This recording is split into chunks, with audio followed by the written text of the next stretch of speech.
Welcome to presentation on UTI small cap fund. UTI small cap fund का new fund offer 2 दिसंबर से 16 दिसंबर तक subscription के लिए खुला है। उसके बाद 23 दिसंबर से वो पुनः रीओपन होगा सेल परचेज के लिए। तो इसके बारे में जानकारी, इसमें पार्टिसिपेट करने के लिए आपके लिए कुछ जानकारी जो है, इसमें क्यों करना चाहिए या नहीं करना चाहिए, वो सब जानकारी और डिस्कशन के साथ में ये वीडियो प्रस्तुत है। तो स्टार्ट करते हैं स्टैंडर्ड डिस्क्लेमर के साथ। Fact, figure and opinion in the presentation video are based on information available in different agencies and public domain and published in good faith. Viewer in their own interest may like to cross-check and verify information from concerned source before making any financial commitment. Stock market investment are subject to market risk. Consult your financial advisor before committing any money. तो mutual fund के बारे में कुछ अपना knowledge refresh करते हैं। उसमें ये है कि जो म्यूचुअल फंड की बेसिक डेफिनेशन है वो है, जो म्यूचुअल फंड एक ट्रस्ट होते हैं जो पैसा इन्वेस्टर का पूल करके जो फंड मैनेजर को देते हैं। फंड मैनेजर जो है वो सिक्योरिटी में इन्वेस्ट करता है, उससे रिटर्न होता है और वापस जो है इन्वेस्टर को पास चला जाता है। डिटेल्स में पहले वाले वीडियो में इसमें जानकारी दिया हुआ है, तो वो रिपीट नहीं करेंगे। दूसरा क्या है, म्यूचुअल फंड में इन्वेस्टमेंट करने से आपको प्रोफेशनल मैनेजमेंट मिलता है, डाइवर्सिफिकेशन मिलता है, लिक्विडिटी मिलता है, कन्वीनियंस मिलता है और टैक्स एफिशिएंसी मिलता है। इनके बारे में भी जो है पहले जो 2-3 वीडियो थे उनमें काफी डिटेल में इनका जानकारी दिया हुआ है। तीसरी जब चर्चा करेंगे, जो इवोल्यूशन हुआ है, जो 1963 में यूनिट ट्रस्ट ऑफ इंडिया की स्थापना के बाद यूएस 64 यूटीआई एक्ट के बाद में यूएस 64 स्कीम लॉन्च हुई थी। तो वो सबसे पहली थी, वो शुरुआत थी। और ये यूटीआई का स्मॉल कैप फंड के ऊपर प्रेजेंटेशन बनाना या इसको पेश करना या इसके बारे में कुछ भी बोलना, उसका उससे कोई संबंध नहीं है कि ये 1964 की स्कीम है या कब की है, क्योंकि जो पुरानी यूटीआई थी वो तो 2002 में खत्म हो गई थी। 2002 में नया यूटीआई आया और उसकी जो परफॉर्मेंस है, पैट्रोनेज है, उसको देखते हुए ये जो स्मॉल कैप का जो इनका प्रस्तुति है एनएफओ का, इसमें कुछ इंटरेस्टिंग चीजें हैं जो हम आपसे शेयर करने के लिए ये वीडियो बनाए हैं और उम्मीद है कि वो आपको जानकारी पसंद आएगी और आप उसको फायदा उठाएंगे। तो बेसिकली 3 चीजें इसमें लिया गया है। पहली बात तो आपको म्यूचुअल फंड में इन्वेस्टमेंट करना चाहिए या नहीं करना चाहिए, उसके बाद आप करते हैं नहीं करते हैं, और अगर आप करते हैं तो दूसरा सवाल ये आता है कि आपको स्मॉल कैप फंड में निवेश करना है या दूसरे किसी फंड में निवेश करना है। और तीसरा सवाल ये आता है कि जो आपने अगर स्मॉल कैप फंड में निवेश करना है तो यूटीआई की एनएफओ में, यूटीआई स्मॉल कैप फंड की एनएफओ में निवेश करना है या दूसरे किसी स्मॉल कैप फंड में निवेश करना है। तो ये 3 प्रश्नों के उत्तर जो है हम इसमें देने की कोशिश करते हैं। तो पहले का प्रश्न का जो उत्तर है वो तो अभी यही है, जानकारी आपको मिल गया क्या क्या फायदा होता है म्यूचुअल फंड में इन्वेस्टमेंट करने के विशेष डायरेक्ट आप जो इन्वेस्टमेंट करते हैं। तो उसमें आप दूसरे प्रश्न का जो है जवाब के में जब हम शुरू करते कि हमको स्मॉल कैप फंड में इन्वेस्टमेंट करना चाहिए क्या नहीं करना चाहिए, तो पहले स्मॉल कैप के बारे में थोड़ा जानकारी रिपीट कर लेते हैं। स्मॉल कैप के बारे में एक पूरा वीडियो हमने शेयर किया हुआ है पहले, उसमें जो जानकारी दिया हुआ है वो इसमें भी लागू होती है। अभी थोड़ा बहुत कुछ जानकारी को अपडेट कर दिया गया। तो 2017 में 6 अक्टूबर को एक सेबी ने सर्कुलर जारी किया गया था, जिसके बाद जो है सारी जो अपनी इक्विटी स्कीम्स है उनको 10 कैटेगरी में बांट दिया गया। उसके बाद एक नया सर्कुलर 6 नवंबर 2020 को आया, उसमें 11वें नंबर की स्कीम जो येलो कलर से दी हुई 11 नंबर पे, वो फ्लेक्सी कैप फंड, ये नया स्कीम है परमिट किया सेबी ने। उसमें अभी तक कोई फंड जो है धीरे धीरे उसमें जो है मल्टी कैप वाले कुछ फंड उसमें शिफ्ट होने की कोशिश में लगे हैं। तो जो कैटेगराइजेशन था उसमें जो है एक इक्विटी कैटेगरी में 11 स्कीम थी, 10 थी पहले, अभी 11 हो गई। डेट में 16 थी, हाइब्रिड में 6 है, सॉल्यूशन ओरिएंटेड में 2 और अदर्स में 2 स्कीम थी। उनका एक ग्राफिकल पिक ये दिया हुआ है यहाँ पे। अब उनको इक्विटी की जो 11 हैं अभी, उनके बारे में डिटेल्स यहाँ पे जानकारी हम खाली इसमें चर्चा करते। स्मॉल कैप का मतलब बेसिकली जो क्लासिफाइड है, क्लासिफिकेशन इसलिए कि 65% मिनिमम 65% जो इन्वेस्टमेंट को equity and equity related investment instrument of small cap companies total asset का 65% स्मॉल कैप में इन्वेस्ट करना है उनको, ये उनका मैंडेट होता है फंड का, to be classified as small cap fund. और स्मॉल कैप स्टॉक्स जो है वो 251 से 500 एंड अबव जितने भी है, 500 in order limit. So for large cap there is limit 1 to 100. For mid cap there is a limit 101 to 250. But for small cap there is no limit. Universe is as big as the it can go. तो एक बहुत बड़ा इसमें advantage ये मिलता है जो canvas. तो वहीं पे जैसे जैसे आपका कैनवास बड़ा होता है तो आपका स्टॉक पिकिंग एबिलिटी, मतलब अगर आपकी मतलब जो है तो खोने का उसमें खतरा बढ़ता है, और मतलब डाइवर्ट अटेंशन होने का खतरा बढ़ता है। तो स्टॉक पिकिंग एबिलिटी बहुत ज़्यादा इंपॉर्टेंट हो जाती है। उसमें काम करती है पैट्रोनेज और फंड हाउस की जो सिस्टम्स वगैरह हैं, जो किस तरह से काम करते हैं और क्या वो इन्वेस्टर का किस तरह से ख्याल रखते हैं, उन सब चीज़ों का इम्पोर्टेंस जो है एकदम बहुत ज़्यादा बढ़ जाता है। तो अभी स्मॉल कैप फंड ही क्यों है, इसके बारे में हम और थोड़ा वो जस्टिफिकेशन देना नहीं चाह रहे। हम ये चाह रहे हैं कि बेसिकली आपको जो भी किसी से पूछने जाएंगे तो आपको जानकारी क्या मिलेगा। सबसे बड़ा सबसे आसान सवाल होता है कि आप लार्ज कैप में इन्वेस्टमेंट करना चाहिए तो मल्टी कैप में इन्वेस्टमेंट करना चाहिए, और यही ज़्यादा से ज़्यादा लोग फॉलो करते हैं। जैसा कि आप देख रहे हैं मल्टी कैप की जो है 35 स्कीम है और लार्ज कैप की 29 स्कीम है, जबकि बाकी सबकी स्कीम जो है कम है। सिर्फ ईएलएसएस जो सभी के पास ऑलमोस्ट 42 म्यूचुअल फंड आज की तारीख में एग्जिस्टेंस में है, सभी के पास एक एक ईएलएसएस स्कीम है। और दूसरी अगर देखिएगा तो लार्ज कैप की 29 है, large and mid cap category में 28 है, मिड कैप में 26 है, स्मॉल कैप में 23 है, डिविडेंड यील्ड में सिर्फ 6 है, और वैल्यू और कॉन्ट्रा में 17 है, फोकस्ड फंड में 24 है। और ये सेक्टोरल का तो कोई लिमिट नहीं है इसमें, तो इनको सुविधा दिया हुआ है, आप जितना मर्जी स्कीम लॉन्च कर सकते हैं, थोड़ी खाली उसको डिफरेंशिएट करना है कैसे करना है। तो जो इनकम कैटेगरी की जो यहाँ पे हमें पूरा डिटेल दिया हुआ है सितंबर क्वार्टर का, जो है जुलाई सितंबर क्वार्टर के जो डाटा है अम्फी ने पब्लिश किया हुआ है, तो 326 स्कीम थी डेट ओरिएंटेड और 325 स्कीम जो इनकम ओरिएंटेड थी। हाइब्रिड में 138 है, सॉल्यूशन ओरिएंटेड में 34, अदर में 158। तो ओपन एंडेड स्कीम 981 है। अगर आप इन्वेस्टर जो DIY डू इट योरसेल्फ वाले जो इन्वेस्टर है उनके लिए एक जानकारी है कि 981 स्कीम में से आपको एक स्कीम, अगर आप म्यूचुअल फंड में इन्वेस्टमेंट करना चाहते हैं 981 में से एक स्कीम आपको चुनना है, not an easy task. And then उसके अलावा भी क्लोज एंडेड स्कीम बीच बीच में बहुत सारे फंड लॉन्च करते रहते हैं, और आज की तारीख में 749 क्लोज एंडेड स्कीम जो है चालू है, और वो जो है खत्म होगी, दूसरी लॉन्च हो जाएगी, और ये चलता रहता है। इंटरवल स्कीम है 23, और उसके अलावा फंड ऑफ फंड है 49। तो इतना बड़ा यूनिवर्स है, 1753 स्कीम, फिर उनके अंदर में भी ऑप्शंस रहते हैं, आपका डिविडेंड ऑप्शन, ग्रोथ ऑप्शन, और भी इसके अलावा कुछ ऑप्शन हो सकते हैं। और फिर इन्वेस्टमेंट SIP के थ्रू करना है या लमसम करना है, तो बहुत सारे डिसीजन रहते हैं। तो it is always better to have a advisor or take help of distributor so that you make correct investment decision rather than getting lost in the jungle।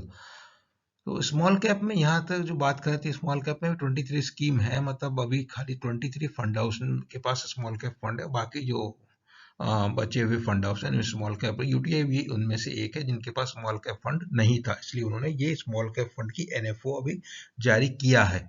और अगर इसमें फोलियो देखे जाए तो 50,000 फोलियो है स्मॉल कैप में, और mid cap में 65,000 फोलियो है।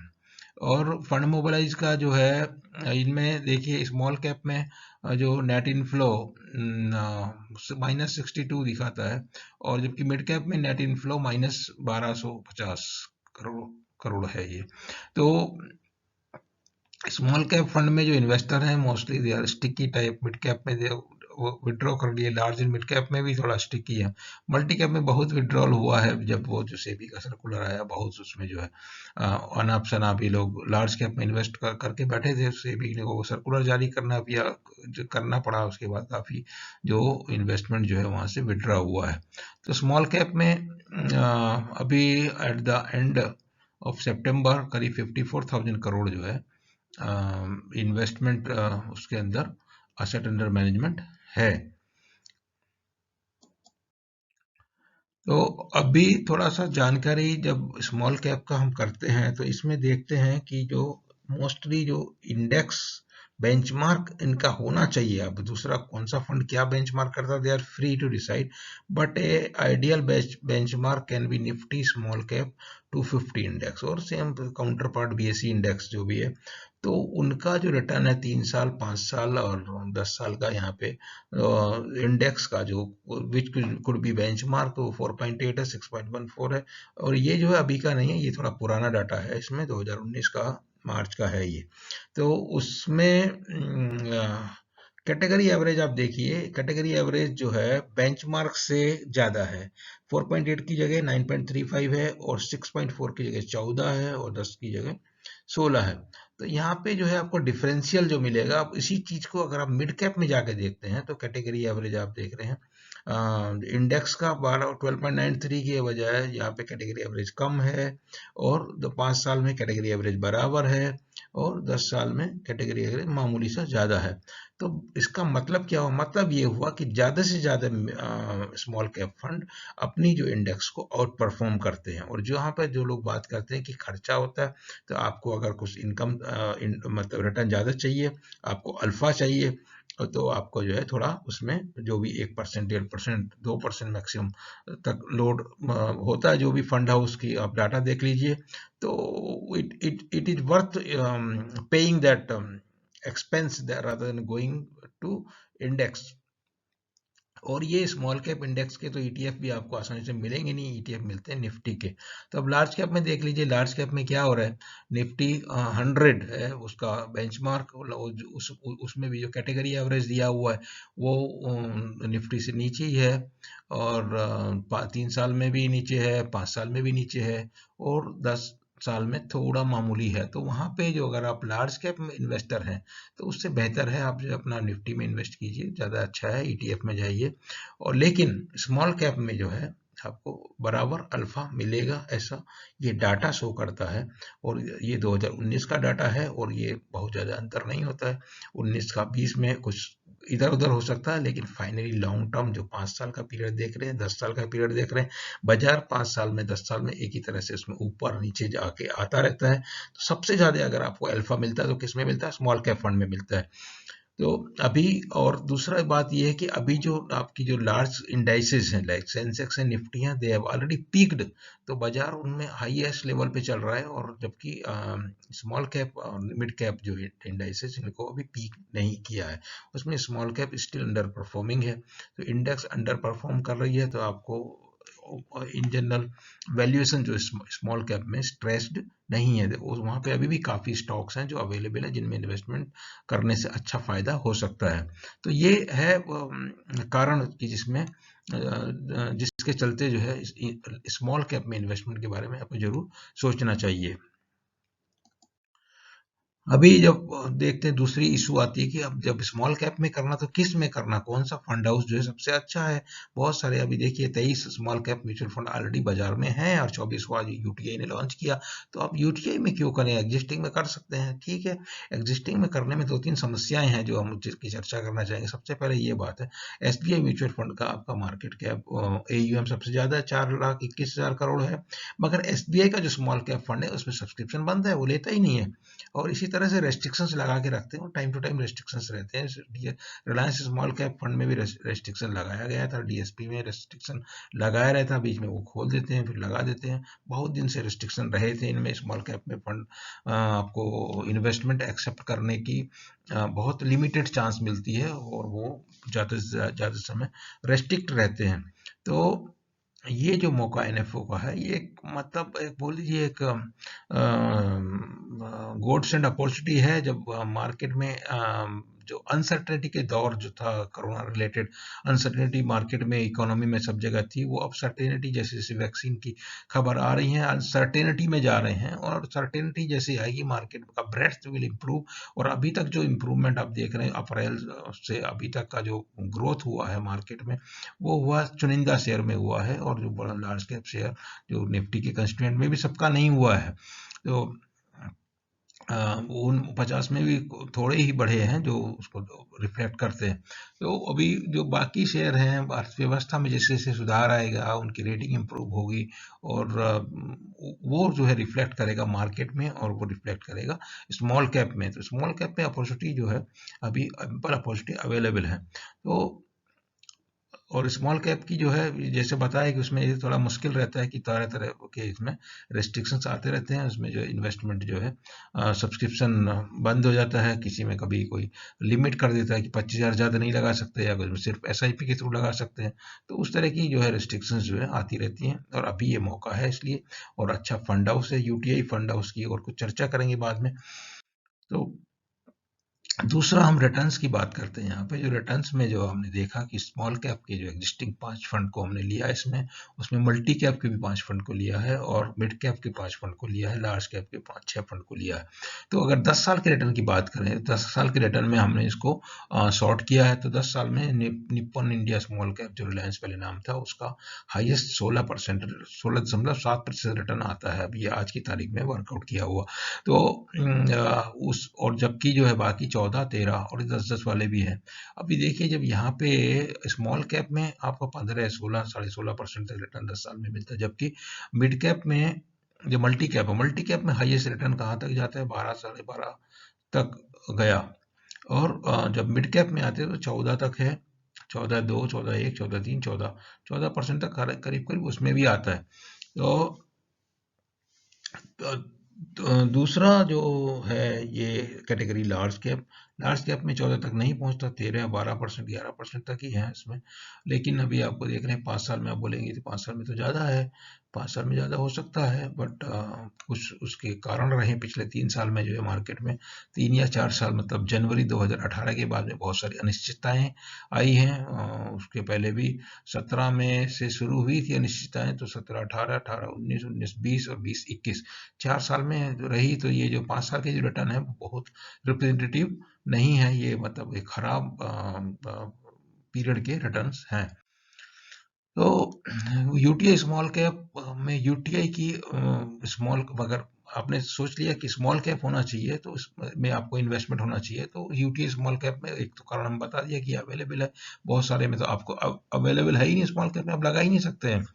तो एक तो यूटीआई की पैट्रोनेज आपको मिलती है, और यूटीआई में क्या हुआ, उनकी परफॉर्मेंस वाइज जो उनके फंड है वो टॉप क्वार्टाइल में ही ऑलमोस्ट रहते हैं, हम देख लिया मल्टी कैप। दूसरा क्या है कि रेस्पॉन्सिबल एसेट एलोकेशन, जब मल्टी कैप फंड पे सेबी ने डंडा चलाया तो उसमें क्या हुआ है, अभी देखिए किसके किसके नाम है, जेएम, मोतीलाल ओसवाल, एचडीएफसी जो अपने आप को बहुत एकदम बढ़िया समझते हैं, और एक्सिस मल्टी कैप, तो ये सबके नाम यहाँ पे, फ्रैंकलिन का भी है, कोटक का भी है, जो अभी HDFC, एक्सिस, कोटक, इन सबके नाम यहाँ पे हैं, जो मतलब Hoover caught napping rather in case of multi cap, they have put means in disproportionate amount in the large cap fund। और यूटीआई का देखिए, यूटीआई का मल्टी कैप है, उसमें लार्ज कैप में 45% इन्वेस्टमेंट था, मिड कैप में 33 और स्मॉल कैप में 8%। तो उसमें जो इसको बैलेंस करने में बहुत ज़्यादा उनको मेहनत नहीं करना पड़ेगा। और जबकि इनको जो है वो कुछ तो वही उनको अपना स्कीम को ट्रांसफर करके मल्टी कैप में लाना पड़ रहा है, तो बहुत सारा उथल पुथल हो रहा है, और ये जो है एक मतलब हेल्दी इन्वेस्टमेंट प्रैक्टिस की निशानी हम उसको नहीं मानते। दूसरी बात ये है कि जब 2018 में जो बजट आया उसमें के बाद डिविडेंड जो है taxable in the hand of investor हो गया, और डिविडेंड म्यूचुअल फंड का भी और इक्विटी का भी।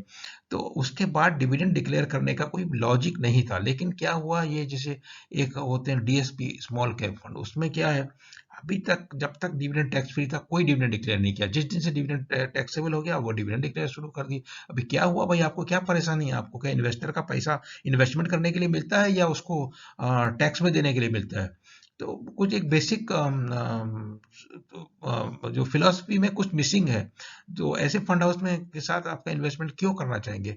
दूसरा है सुंदरम है, वो अपना क्वार्टरली डिविडेंड देंगे, कभी वो क्वार्टरली डिविडेंड देने का उनको कुछ आया जोश और टैक्सेबल हो गया, तो फिर भी अपना क्वार्टरली डिविडेंड दिए जा रहे हैं। तो ऐसे फंड हाउस में और दूसरे एनुअल वाले होगी, हमको सब मार्च के महीने में डिविडेंड देना ही, क्यों देना डिविडेंड? आपको तो पैसा इन्वेस्टमेंट करने के लिए दिया गया है, उसका 10% टैक्स में चला जाएगा, क्या उसमें फायदा मिलने वाला है? आप किसी का टैक्स ब्रैकेट 30% है तो 30% टैक्स में चला जाएगा। आपने 100 रुपए लगाया, 100 रुपए में 10 रुपए डिविडेंड दे दिया, तो उसका 30% 3 रुपए तो ऐसे ही चला गया, तो बढ़ेगा किधर? 97 ही रह गया बढ़ने के लिए, तो खाली पीली कुछ काम नहीं है। और जिन जिन म्यूचुअल फंड ने डिविडेंड डिक्लेयर किए हैं 1 अप्रैल 18 के बाद में, उनके लिए सबसे बेसिक फंडामेंटल ये था कि जो ग्रैंडफादरिंग का बेनिफिट दिया गया था जून 31 जनवरी 2018 को, जो एनएवी था, उससे अगर आगे आपका एनएवी जाता है तो वो डिविडेंड देने के बारे में सोचिए। और एनएवी उससे अभी 40% कम है या तो 30% कम है, और अब डिविडेंड डिक्लेयर किए जा रहे हैं, मतलब कोई लॉजिक है ही नहीं। तो फंड मैनेजर क्या सोचता है? तो ये चीज है यूटीआई में नहीं है, यूटीआई म्यूचुअल फंड में ये चीज नहीं है, नहीं देखने को मिलेगी आपको। और दूसरे और कुछ रेस्पॉन्सिबल फंड हाउस है तो आपको वो सब ढूंढना पड़ता है, और उसको ढूंढने के लिए आपको कुछ नॉलेजेबल पर्सन्स की हेल्प आपको चाहिए, और आपको वो ये जो है एडवाइजर के रूप में, डिस्ट्रीब्यूटर के रूप में जो मिलती है। तो DIY में यही है, आपको वी विल एंड अप इसमें, जो आप देख रहे हैं जो सबसे इनडिसिप्लिन है उन्हीं में सबसे ज्यादा पैसा गया है। एक कारण वही है उसका, DIY की वजह से जो इसमें पैसा ज्यादा गया हुआ है। तो यूटीआई स्मॉल कैप फंड में खास कुछ जानकारी जो है ये है कि ऑब्जेक्टिव है long term capital appreciation by investing प्रोडक्टली इन इक्विटी है, वो जो उसका रहता है। और गारंटी कोई नहीं देता। अंकित अग्रवाल का फंड मैनेजर है। और small cap Nifty small cap 250 जो है बेंचमार्क है, 5,000 रुपये मिनिमम इन्वेस्टमेंट है। और बाकी जो भी ये रहता है, 1 साल के अंदर अगर आप निकालेंगे तो 1% आपका एग्जिट लोड लगेगा। तो ये है इसमें यूटीआई स्मॉल कैप फंड में चुनने की वजह एनएफओ, और दूसरा जो है यूटीआई फंड हाउस की patronage and their responsible behaviour and concern for the share unit holder, all those factors make it best fund within small cap category to make investment in the NFO। And आपको investment तभी करना चाहिए जब आप कम से कम 5 साल के लिए इन्वेस्टेबल पैसा आपका है 5 साल अबव, तब फिर उसमें आप सोच सकते हैं। तो ये सब जानकारी है। 2 दिसंबर को जो एनएफओ ओपन होगी, 16 दिसंबर को क्लोज होगी, अलॉटमेंट 22 दिसंबर को होगा, और 23 दिसंबर से वो और रेगुलर सेल परचेज के लिए खुल जाएगी। तो this was all about UTI small cap fund NFO की जानकारी आपसे शेयर किया इस वीडियो में। उम्मीद है फंड हाउस भी उसके लिए वीडियो जारी किया हुआ है, काफ़ी उसको आपको इंटरनेट में मिल जाएंगे। ईमेल में भी अगर आप ऑलरेडी इन्वेस्टर हैं तो आपके पास तरह तरह से इन्वेस्टर आपके ब्रोकर से कहाँ से वो जानकारी मिलता रहेगा। लेकिन ये बेसिकली 2 चीज पर डिसीजन लेना इंपॉर्टेंट है। स्मॉल कैप फंड में इन्वेस्टमेंट आपको करना है या नहीं करना है, और करना है तो यूटीआई में करना है या नहीं करना है। तो ये वीडियो देखने के बाद आपको इस चीज का डिसीजन करने में बहुत ही आसानी होगी। तो उम्मीद है आपको पसंद आया होगा। वीडियो को लाइक कर सकते हैं, और आप चैनल सब्सक्राइब कर सकते हैं। हमारा ये ट्विटर हैंडल BUSANSI2 पे आप विजिट कर सकते हैं, वहाँ पे आप हमारे सारे वीडियो मिलेंगे, और उससे संबंधित जानकारी समय समय पे शेयर करते हैं, अपडेट शेयर करते हैं। तो this is all about UTI small cap fund. Thank you very much.